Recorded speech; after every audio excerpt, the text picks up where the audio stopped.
This introverted realtor is consistently closing over $100,000 in commission every year for free from his YouTube channel. However, just 3 years ago, he was absolutely petrified of being in front of the camera, being an introverted agent. In this incredibly valuable interview, Bair breaks down the critical things that you need to know and what he did in order to get to the point of being comfortable in front of the camera, but more importantly, how he's generating consistent closed deals every single month from his YouTube content. So, Doug breaks down how he became comfortable in front of the camera, his exact process for preparing and recording his videos, and everything that he did in order to convert views into leads consistently, even with a smaller YouTube channel. So, if you're hesitant and scared to get in front of the camera like most agents, this truthfully is probably one of the most valuable interviews you will ever find on YouTube about how to gain confidence and start to take massive action on YouTube.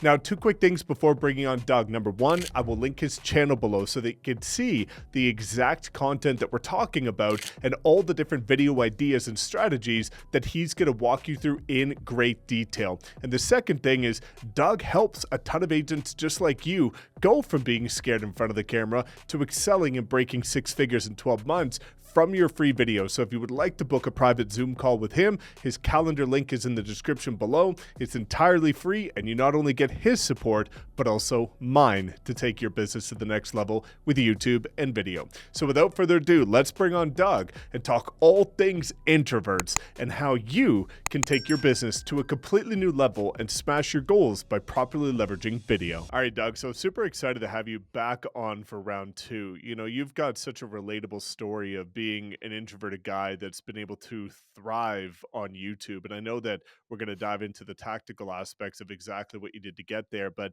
you know, for anybody that didn't see that first video, I'd love for you to just give a quick rundown as to who you are and how you were able to latch onto video when most introverts kind of have a tendency to cold call or do blogs or do everything but the camera. But you really leaned into that and you've thrived. So, what is that story? Yeah, I mean, so as you said, I'm an introvert. I don't like talking in front of a lot of people. I don't like, big crowds. So, like doing what you're doing, speaking on stage is like terrified. I'm just terrified of it. But I think I found, I've been on YouTube now for about coming on 3 years, and I found that, I just kind of pretend like the views aren't real people. I just like I'm just talking to a camera, and maybe that psychologically helps me a bit, with the fear of talking in front of a lot of people and still being introverted, working through. I'm getting better, but yeah, natural introvert. Yeah, dude, it's pretty incredible to see that, you know, sometimes perspective is everything and just being able to make that subtle tweak. But let's kind of talk about, you know, where you started, but then where you're at now, because I think many people are going to get started with YouTube as maybe an introvert and they get kind of disappointed and discouraged by the results in the beginning. But fast forward 3 years now, you know, you've been able to start a team, you've been able to, you know, break six figures every year. Like you're doing incredible things, but many people aren't quite familiar with the journey. They almost assume that it's been like that since day one. Do you want to talk about the evolution of your content and what the journey's actually been like? Yeah. So like a lot of people, terrified to get on camera at the beginning. We didn't get into real estate to, get on camera and make content. We got into real estate to sell homes. So never thought that was going to be part of my, journey or career. But then just seeing how much success other people were having early on when people started adopting YouTube, I gave it a shot. When I started, I had no idea what I was doing. I was just, throwing spaghetti at the wall, hoping it sticks. And then I found your content and the blueprints. Started doing those videos, and just also I had a couple agents that I would follow that were doing big things, and just kind of seeing what was working for them, and just R&D it. And then now I think it was definitely tough at the beginning. I didn't get my first lead for about 7 months. My first actual sale from YouTube was about a 10 or 11 month mark. But since then, you know, over six figures from my YouTube, solely from my YouTube channel, and it's growing. That's really cool, and there's a couple things that I'd love to, hear your take on. And one of them is going to be mindset, and then the other is going to be your process. And so let's start with mindset, because I'm really glad that you touched on the point that it took 7 months to get your first lead and almost 11 months to get your first closing. Historically speaking, from training over 6,000 agents on how to leverage YouTube, I see so many people that are gonna try it for 3 months, and if they don't get a client, they go onto TikTok or Instagram or cold calling, or they do anything but stick with it. And so for somebody like yourself, and being able to speak to some of the other introverts that have a tendency to get even more discouraged than the average person when it comes to video, what was your perspective and what was your mindset month after month after month still going and not realizing, like, until that 7 month that it was going to pay off? What were you telling yourself throughout that journey to keep going even when you weren't seeing progress? Well, kind of like what you already said. A lot of agents try a few things for a few months and then give up. I tried so many things before YouTube, and I gave up like after probably about the 2 or 3 month mark. And then when I decided to go all in on YouTube, a big factor for me is my wife was super encouraging, and like, we just got to try it. We just got to do it. Our mindset was, do it for at least 12 months, and if I don't even get leads, maybe try something else. Maybe I'm just too terrible on camera. But thankfully it worked out, and I had, an unfair advantage with her being my motivator in the background.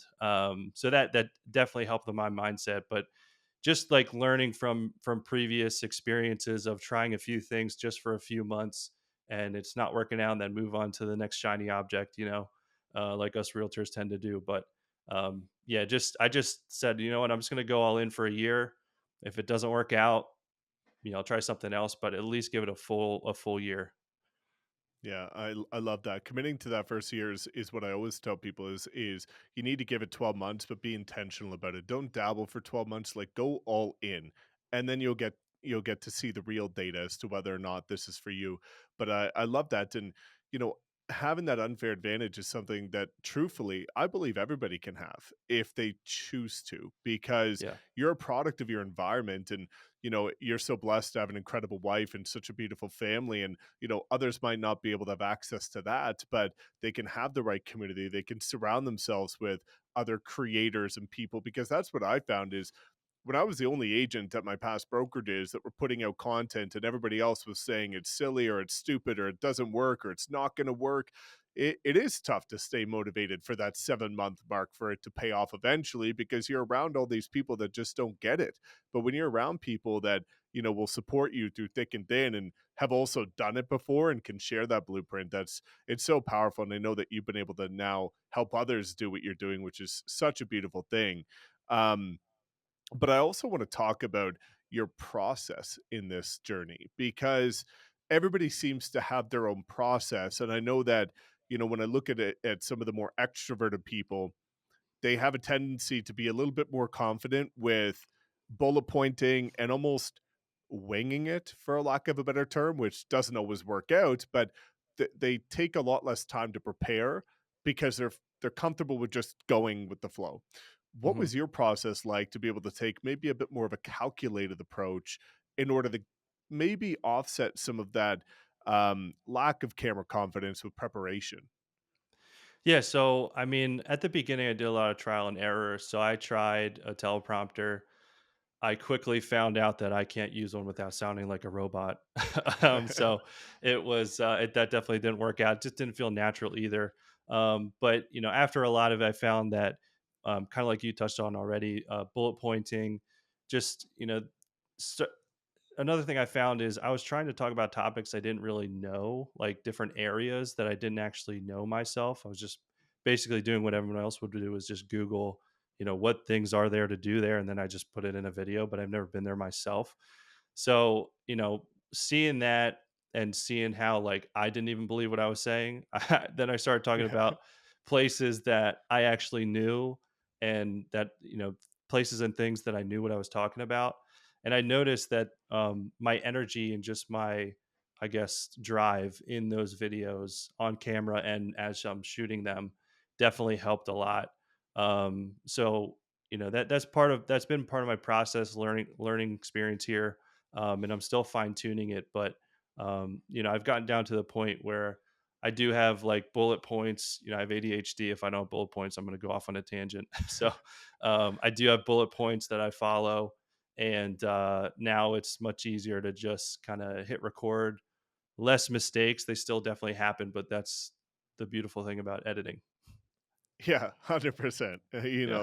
I think a lot of people even see content like mine, 800 videos later. Every single time I record, I make mistakes and I'm swearing at the camera and knowing that my editor's on the other side. I'm calling him by name. It's you just have to have fun with it. But, you know, you talked about something really critical, which is the topics. And oftentimes, fear on camera comes from lack of confidence. And I'll tell this to people because, if I was sitting down with somebody and I asked them to make a video about their family, they would probably be able to talk pretty passionately with quite a bit of clarity. Um, for quite a long period of time if they were talking about something that was deeply passionate, but they were also very familiar with. And that kind of goes to the video topics that you're talking about is if you're hesitant to record some of this content, doing things that you are familiar with works wonders in terms of being able to deliver that more authentic message. And I've recently looked at your channel and I noticed that a lot of that content is kind of positioning yourself as that local expert by not just always talking about real estatey things, you're talking about just things to do and being able to just enjoy the local lifestyle. So, do you want to kind of talk about some of the topics that have worked well for you? Yeah. So a lot of them, location information has worked the best. All those types of videos, like things to do, vlog tours, top 5 things, events in the city, or whatever. Those have worked really well. I found that when I started to talk about myself and my life in those videos. So, for example, if I'm out on a vlog tour, I got 3 young kids, 5, 3, and 1. So we're always looking for playgrounds. I make sure to mention that in the videos and make it more relatable. And I'm just like, if I would be looking to relocate somewhere, like that's what I want to know. Where are the playgrounds? How are the schools? Is there daycare available? All that stuff. So I started to, I guess, incorporate myself and who I am more in the videos. But as far as topics, yeah, the location information topics work more than I've done market updates. I'm not saying don't do those, but um, as far as actually getting the phone ringing or emails coming in, I would say those are probably the best hitters on my channel. Yeah, I love that. And it's also really important to know that you've taken a pretty calculated approach in terms of understanding after you've tried everything, understanding where the opportunity lies for you. Because there's some Mhm. people in our group where all that they do is market updates. There's other people where all they do is home tours. There's people like you that do a really beautiful blend of very specific relocation and local lifestyle type videos. But you've tried everything in the beginning and now you know what works, what doesn't for your personality type. And I think that's an important lesson for people is to be able to try a bunch of different things and then over time start to identify based on the data what's working best for you. Yeah, I mean, you'll never know what works unless you try it. So that was, going back to the mindset. That's what I was doing at the beginning. Just literally trying everything, trying every video that you had on your blueprint, and whichever ones worked better, I'd do more of those. Yeah, definitely. Well, I really want to dive into something that I feel like not many people talk about when it comes to YouTube, which is your level of authenticity. And there's two different things that I want to talk about there. The first is what you touched on briefly, the inclusion of your family. I think you've done a very good job of being authentically an introverted dad. And you're very clear on your priorities. You're very clear on your mission. You're very clear on what matters most to you and why you're even doing this in the first place. And you've found such a beautiful, genuine way to weave that into your content. And so I'd love to ask you, what it's been like to, you know, balance recording while having 3 young kids, but leveraging them in an authentic way to be able to connect with your audience better, and I'm sure that allows you to attract more people just like you who have families and prioritize that. So, do you wanna kinda just talk about being very true to who you are, being able to get clarity on that and making sure that that's portrayed through your content? Yeah. I think, before I started this, I wasn't very confident in who I was. So I was like, I don't think anybody would like me. So I tried to keep me out of it and just talk about real estate and what I think people would be looking for. But, once I started talking about myself, my family, all the things that are important to me in life, faith, family, real estate, church, once I started talking all about all of that, I've noticed that that's when the leads started coming in. And that's based that's who I attract. I mean, obviously I'll work with anybody, but relating to that specific niche, like a young family.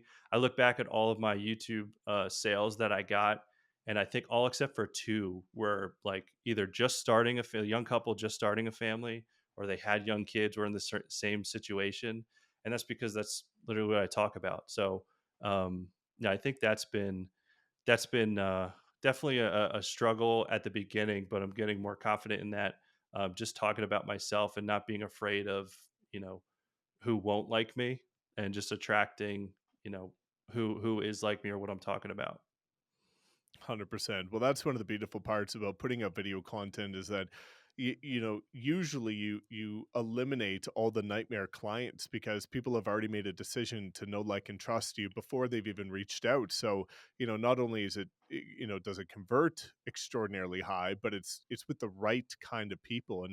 And so reflecting on your journey over the last 3 years on YouTube, one thing I find people struggle with is they get in this habit of just posting to post, and they're not actively or consciously trying to improve their videos, or maybe they just don't know how to improve their videos. So, if I go to your channel and I look at your most recent videos, or I filter by oldest, are very similar to mine, there's quite a stark difference between how we got started and where our content is now. What did you do over time in order to start to improve your videos? Yep. So I started with, like a lot of people, just with my phone and a little phone stand, $20, whatever, to get started. And then as I started to get business and clients from YouTube, I just took that, reinvested. I mean, obviously now I have a microphone, I got a background, I invested in a camera, but I didn't start with that. I started with just my phone. I think it was like my first 12 to 15 videos was just back when I had an iPhone. And that's all I did. I actually even edited on my phone on iMovie. So that's how I started, and you can definitely tell the content quality over time. Just like anybody that sticks with it and wants to improve on their craft, over time, it gets better. As a practitioner, you can always improve, but you're also your own worst critic. So it is cool to kind of look back at the older ones and reflect on, like, okay, I have actually come a long way, even though I don't feel like I'm at my full potential yet. Yeah, it's that concept of just, done is better than perfect and getting started. And, Yep. one of the things I think is really important for people to understand is that confidence comes with experience, not before it. And I Hmm. find a lot of people are waiting for that moment where they feel confident to then record. But what you realize is, and I've had firsthand experience with this where I feel like, okay, I've done enough trial runs, I'm ready to do the real thing, and then suddenly I click record and it turns into an absolute debacle. And so it comes with that repetition, and I think you've done such a beautiful job at executing it. And one of the things you've done really well, Doug, and that I'm really proud of you for is being able to translate views into leads. And many people struggle with this. I see a lot of people that have even bigger followings than you, and I know their deal count, and it's a fraction of what you're doing. And a lot of that has to do with call to actions. A lot of that has to do with, what they're saying in their videos. So the two-part question I'd love to ask you, because I know it's going to be really valuable to people, is how are you converting lead or views into leads? And then also, what does that process look like for you? Many people are curious, is it a Zoom call? Is it a coffee? What's that look like from view to finally talking to the person? Yeah. Um, yeah. So as far as like when I get leads in, um, I think my call to action is, if you want to reach out to me, call, text, email, however you want to get a hold of me. And then I probably should fine tune that because it's three different avenues now I have to kind of manage that.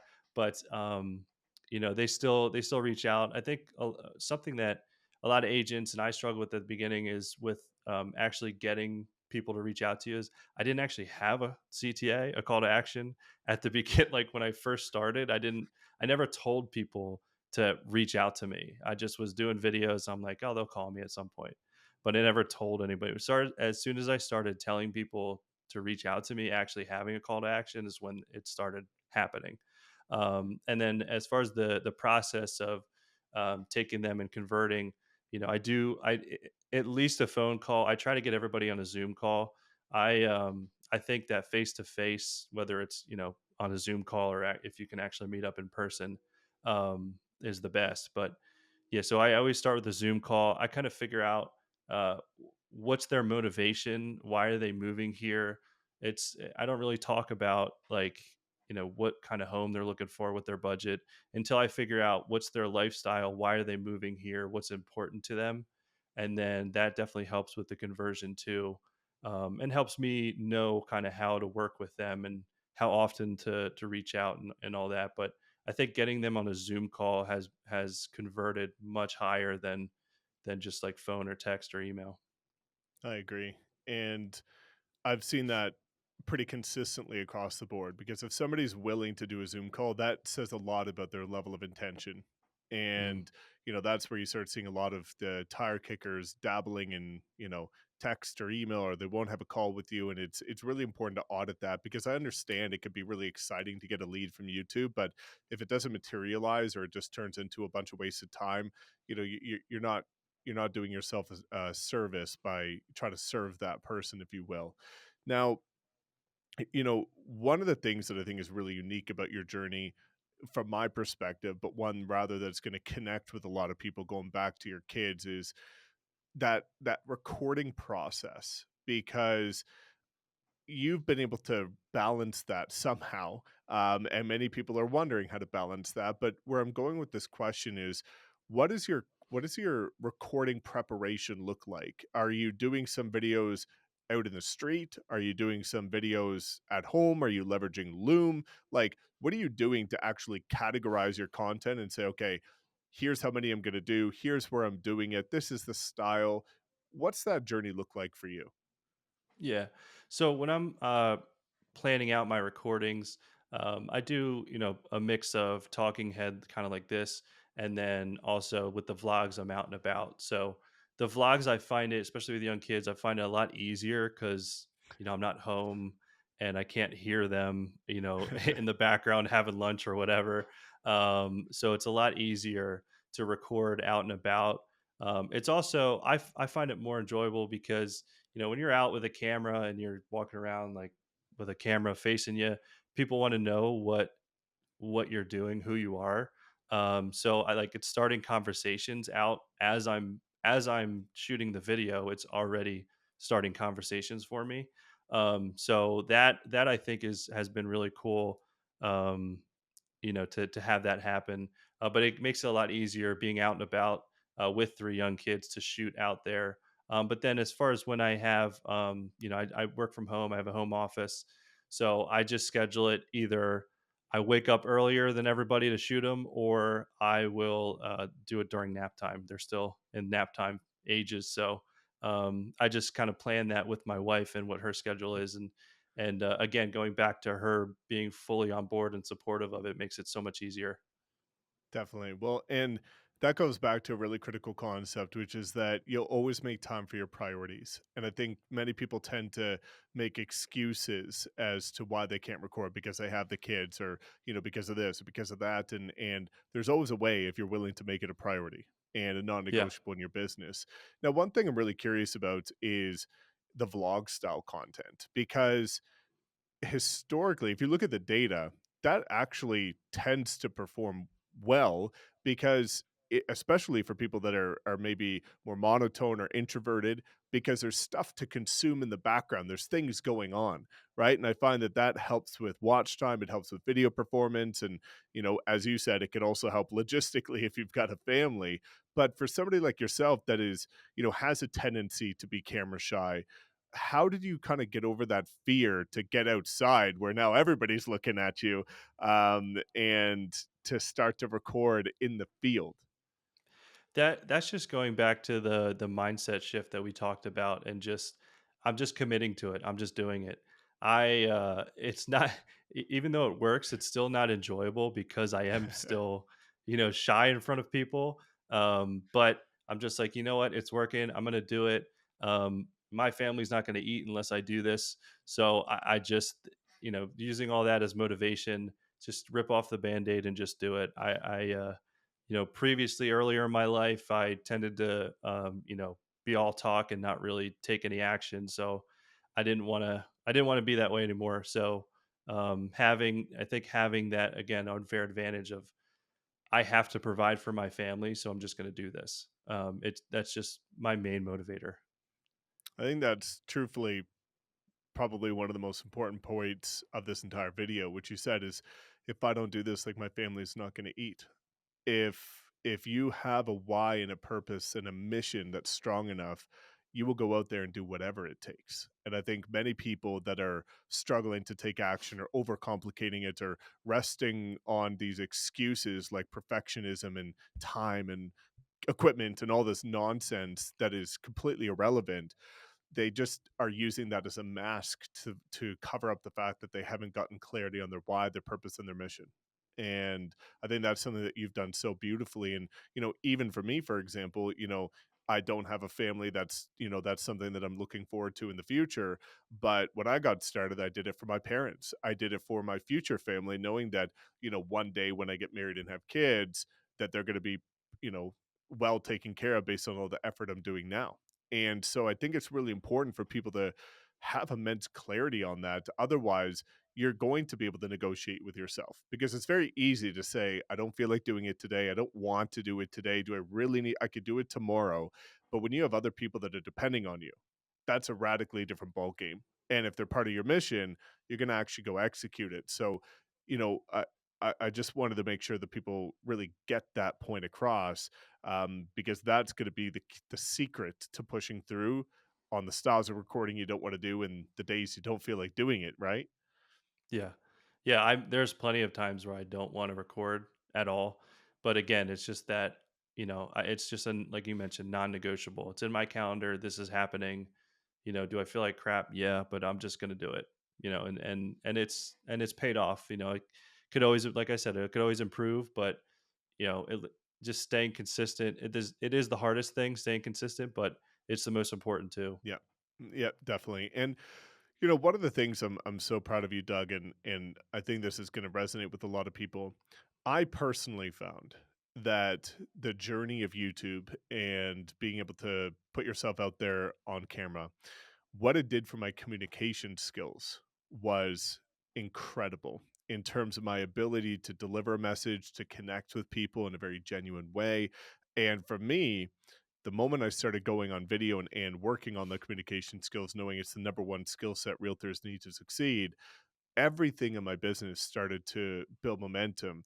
Have you found something similar in terms of being able to reflect on your journey and realize how far you've been able to come in terms of your communication, but maybe how that's impacted your buyer's consultations, your listing consultations? Because you've now gotten to the point where you've even done in-person events, right? Like you've been able to do all of those things that probably 3 years ago were extremely daunting for you, but the level of confidence this journey can provide you is pretty special. Yeah, I think, like you said earlier, experience, brings confidence, and just doing that. Um, 3 years ago, you're right. I would have been terrified of doing any event anywhere, but Yeah. it's definitely, reflecting on, seeing my own journey. I mean, it's funny because I followed you and saw where you were going, and like 3 4 years ago on your channel and where you've gotten to. I did the same with mine, just looking at my own content and then seeing how much I've progressed, because it's hard to remember kind of where you if you don't reflect on it, it's hard to see how much you've actually improved. And then seeing that and just tracking that with yourself, I think it just helps build your confidence to the point where now I am an introvert running events for other realtors in person. But it's definitely, it's been a journey, it's been a struggle for someone who does not like being in front of a lot of people.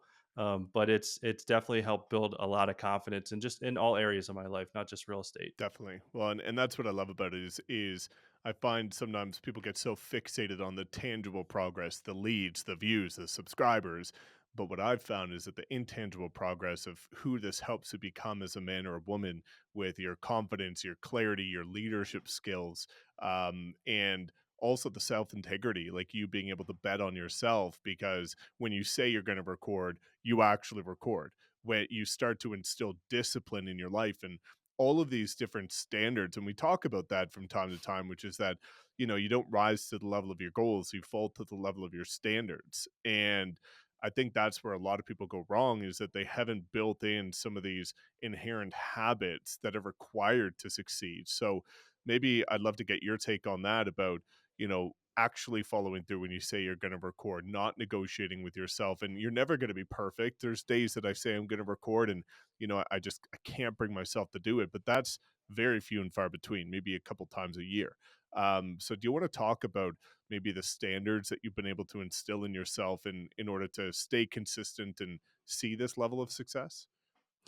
Yeah, I think again, I'll just keep talking about my unfair advantage, but now that I have two sons, and I want them to see the best of me, and I want them to kind of grow into respectable, good, productive men in society, and just kind of holding that to, like, I want to be the man that I want them to be in the future. I think, if I'm relaying this correctly, but um, I think that motivator, and then also my daughter being someone that she can be proud of, and just holding myself to that standard of I'm going to do what I'm going to say I'm going to do.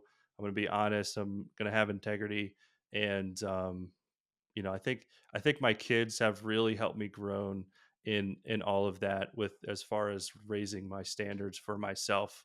So that's definitely helped a ton. Definitely. Well, that reminds me of a really important message. So, last year we had Ed Milet come speak at our event in Nashville, and two of the things that he always says is that lessons are not taught, they're caught. So your kids are always watching of how you operate. And so you're trying to instill all these things, but if you're not operating in a way that aligns with the values you're trying to instill, it's pretty difficult for them to want to adopt that. And then the Yep. second thing, which I think is the most powerful part that leans into exactly what you just said, and it's so beautiful, is that most parents tell their kids that they can be anything that they want, that they're going to be so successful when they grow up, and that they're going to have this beautiful life. But then most parents go turn around and they themselves are not doing the things to make them successful. They themselves are not living the life and leading by example. So you're telling your kids one thing, but you're living a completely different one. And I love that you've Yeah. been able to marry those two and be able to say, I am going to lead by example. I am going to be a role model. I'm going to get rid of my excuses. I'm just going to accept who I am, the incredible person that I can become along this journey, and I'm going to do this to show them so that they can catch these lessons along the way as they see, mommy and daddy being able to go build everything that they've ever wanted. Yeah. Yeah, I think, and also to build on that too, something that's helped me with raising my own standards for myself is who I've chosen to spend time around, and who I chose to kind of be around me in both professionally and personally. Hmm. Just kind of seeing, professionally, who's done what I want to do, I'm going to go be around them. And then just having that support system. And then same, with, all different personal aspects too. But I think that, but both of those combined has really, really helped me with raising my own standards for myself. I love that. Well, dude, it's incredible to see what you've done, And, one of the things that I love about you is that you've not only done this for yourself, but you love to help other people. And I've seen that firsthand. You've been able to bring on a team member and been able to help them scale who you found through video, which is so cool. And I know that you have a passion for impact contribution and you want to help others that are, maybe introverted or extroverted, but people to be able to get outside of their own head and start to take action to have similar success to you. So the last thing that I always like to ask is, obviously you and I are partners over here at EXP. What can people expect when deciding to partner with you? Because they can click the link in the description and have a private, confidential open Zoom call with you one on one to talk about how you can help them, knowing that they get your help and mine if they're looking to launch their channel and take their business to the next level. So, what can people expect from that experience? Yeah, definitely. I think support, accountability, guidance. I may not know everything, but I know where to point you in the right direction. I think that's super important. And don't tell my clients this, but I actually love helping other people, other agents do this more than I like selling homes. But yeah, no, I think just the support, the one on one. I'm always a phone call or text away, and I think just the collaboration, that just really excites me, I think, more than even selling homes. But yeah, it's a lot of fun building this, and like you said, I found my business partner now, my co-team leader through video, so helping other agents be able to do the same and scale that way is a lot of fun. Yeah, man, that's so cool. And like you talked about with, going back to that unfair advantage, having that right support system, that's what we built over here. And the fact that people for free can get your mentorship, my mentorship, in order to help not just launch but scale their channel is something that, knowing that 71% of agents last year didn't close a single deal, there's no reason why that should be the case this year for you. And the fact that you and I can collaborate to help people, it's an incredible opportunity. So again, if you're listening to this and your business is where you want it to be and you want two people who genuinely want to help you and actually will help you succeed, then make sure you book that conversation with Doug, because as you can see, he's just an incredibly kind soul that's walked the walk, not just talk the talk, and will actually help you take your business to the next level. So that's an opportunity I encourage you not to glaze over, because this could be the year that changes your business forever. So, Doug, any final words, man? I'm so grateful for you sharing everything as always. Yeah, no, I mean, anybody that's watching, 2025 is your year. Just get out there and do it. Take action. Looking forward to everybody that books a call with us. I love it, man. Well, again, we're going to be following your journey. I'm going to link all of Doug's incredible content below so that you can check it out, see all the videos that we've been referencing. And again, dude, so proud of you. Guys, make sure you like, comment, subscribe to this video if you want to see more like this. We'll see you next time.